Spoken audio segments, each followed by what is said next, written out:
Assalamualaikum warahmatullahi wabarakatuh. Saya Devina Zara Fadila. Di sini saya akan menjelaskan tentang pasal-pasal dari pasal 27 sampai 31.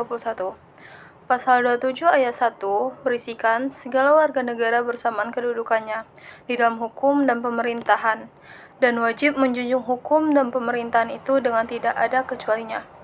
Pasal 27 ayat 2, tiap-tiap warga negara berhak atas pekerjaan dan penghidupan yang layak bagi kemanusiaan. Pasal 27 ayat 3, setiap warga negara berhak dan wajib ikut serta dalam upaya pembelaan negara. Pasal 28a, hak untuk hidup serta berhak mempertahankan hidup dan kehidupannya. Pasal 28b, yang pertama, hak membentuk keluarga dan melanjutkan keturunan melalui perkawinan yang sah. Yang kedua, hak seorang anak atas kelangsungan hidup, tumbuh dan berkembang serta mendapat perlindungan dari kekerasan dan diskriminasi. Pasal 28C, yang pertama, hak mengembangkan diri melalui pemenuhan kebutuhan dasarnya, mendapat pendidikan dan memperoleh manfaat dari ilmu pengetahuan dan teknologi, seni dan budaya, demi meningkatkan kualitas hidupnya dan demi kesejahteraan umat manusia.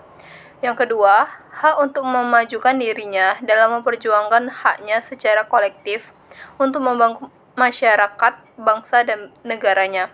Pasal 28D, yang pertama, hak atas pengakuan jaminan, perlindungan, dan kepastian hukum yang adil serta perlakuan yang sama di hadapan hukum. Yang kedua, hak untuk bekerja serta mendapat imbalan dan perlakuan yang adil dan layak dalam hubungan kerja. Yang ketiga, hak warga negara untuk memperoleh kesempatan yang sama dalam pemerintahan. Yang keempat, hak atas status kewarganegaraan. Pasal 28E, yang pertama, hak memeluk agama dan beribadat menurut agamanya, memilih pendidikan dan pengajaran, memilih pekerjaan, memilih kewarganegaraan, memilih tempat tinggal di wilayah negara, dan meninggalkannya serta berhak kembali. Yang kedua, hak atas kebebasan meyakini kepercayaan, menyatakan pikiran dan sikap sesuai dengan hati nuraninya. Yang ketiga, hak atas kebebasan berserikat, berkumpul, dan mengeluarkan pendapat. Pasal 28F, hak berkomunikasi dan memperoleh informasi untuk mengembangkan pribadi dan lingkungan sosialnya, serta hak mencari, memperoleh, memiliki, menyimpan, mengolah, dan menyampaikan informasi dengan menggunakan segala jenis saluran yang tersedia. Pasal 28G, yang pertama, hak atas perlindungan diri pribadi, keluarga, kehormatan, martabat, dan harta benda di bawah kekuasaan, serta hak atas rasa aman dan perlindungan dari ancaman ketakutan untuk berbuat atau tidak berbuat sesuatu yang merupakan hak asasi. Yang kedua, hak untuk bebas dari penyiksaan atau perlakuan yang merendahkan derajat martabat manusia dan berhak memperoleh suaka politik dari negara lain. Pasal 28H, hak hidup sejahtera, lahir dan batin, bertempat tinggal, dan mendapatkan lingkungan hidup yang baik dan sehat, serta hak untuk memperoleh pelayanan kesehatan. Yang kedua, hak untuk mendapat kemudahan dan perlakuan khusus untuk memperoleh kesempatan dan manfaat yang sama guna mencapai persamaan dan keadilan. Yang ketiga, hak atas jaminan sosial yang memungkinkan pengembangan dirinya secara utuh sebagai manusia yang bermartabat. Yang keempat, hak untuk mempunyai hak milik pribadi dan hak milik tersebut tidak boleh diambil alih secara sewenang-wenang oleh siapapun. Pasal 28I, yang pertama, hak untuk hidup, hak untuk tidak disiksa, hak untuk kemerdekaan, pikiran dan hati nurani, hak beragama, hak untuk tidak diperbudak, hak untuk diakui sebagai pribadi di hadapan hukum, dan hak untuk dituntut atas dasar hukum yang berlaku surut adalah hak asasi manusia yang tidak dapat dikurangi dalam keadaan apapun. Yang kedua, hak untuk bebas dari perlakuan yang bersifat diskriminatif atas dasar apapun dan hak mendapatkan perlindungan terhadap perlakuan yang bersifat diskriminatif itu. Yang ketiga, hak identitas budaya dan masyarakat tradisional untuk dihormati selaras dengan perkembangan zaman dan peradaban. Pasal 28I ayat 4 yaitu mencantumkan bahwa perlindungan perlindungan, pemajuan, penegakan, dan pemenuhan hak asasi manusia adalah tanggung jawab negara, terutama pemerintah. Sementara itu, Pasal 28I ayat 5 UUD 1945 mencantumkan bahwa untuk menegakkan dan melindungi hak asasi manusia sesuai dengan prinsip negara hukum yang demokratis, maka pelaksanaan hak asasi manusia dijamin, diatur, dan dituangkan dalam peraturan perundang-undangan.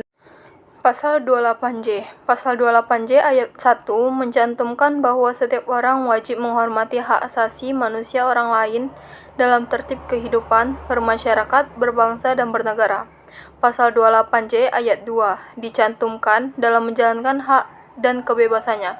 Setiap orang wajib tunduk kepada pembatasan yang ditetapkan dengan undang-undang dengan maksud semata-mata untuk menjamin pengakuan serta penghormatan atas hak dan kebebasan orang lain, dan untuk memenuhi tuntunan yang adil sesuai dengan pertimbangan moral, nilai-nilai agama, keamanan, dan ketertiban umum dalam suatu masyarakat demokratis.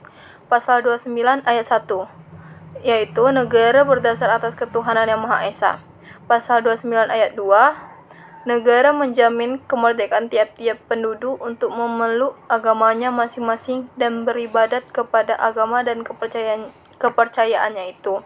Pasal 30 ayat 1, tiap-tiap warga negara berhak dan wajib ikut serta dalam usaha pertahanan dan keamanan negara. Ayat 2, usaha pertahanan dan keamanan negara dilaksanakan melalui sistem pertahanan dan keamanan rakyat semesta oleh Tentara Nasional Indonesia dan Kepolisian Negara Indonesia sebagai kekuatan utama dan rakyat sebagai kekuatan pendukung. Pasal 30 ayat 3, Tentara Nasional Indonesia terdiri atas Angkatan Darat, Angkatan Laut, dan Angkatan Udara sebagai alat negara bertugas mempertahankan, melindungi, dan memelihara keutuhan dan kedaulatan negara. Ayat 4, Kepolisian Negara Republik Indonesia sebagai alat negara dan menjaga keamanan ketertiban masyarakat, bertugas melindungi, mengayomi, melayani masyarakat, serta menegakkan hukum. Ayat 5, susunan dan kedudukan Tentara Nasional Indonesia, Kepolisian Negara Republik Indonesia, hubungan dan kewenangan Tentara Nasional Indonesia dan Kepolisian Negara Republik Indonesia di dalam menjalankan tugasnya, syarat-syarat keikutsertaan warga negara dalam usaha pertahanan dan keamanan negara, serta hal-hal yang terkait dengan pertahanan dan keamanan diatur dengan undang-undang. Pasal 31 ayat pertama, yaitu setiap warga negara berhak mendapat pendidikan. Yang kedua, setiap warga negara wajib mengikuti pendidikan dasar dan pemerintah wajib membiayainya. Pasal 31 ayat 3, pemerintah mengusahakan dan menyelenggarakan satu sistem pendidikan nasional yang meningkatkan keimanan dan ketakwaan serta akhlak mulia dalam rangka mencerdaskan kehidupan bangsa yang diatur dengan undang-undang. Pasal 31 ayat 4, negara memprioritaskan anggaran pendidikan sekurang-kurangnya 20% dari anggaran pendapatan dan belanja negara serta dari anggaran pendapatan dan belanja daerah untuk memenuhi kebutuhan penyelenggaraan pendidikan nasional. Pasal 31 ayat 5, pemerintah memajukan ilmu pengetahuan dan teknologi dengan menjunjung tinggi nilai-nilai agama dan persatuan bangsa untuk kemajuan peradaban serta kesejahteraan umat manusia.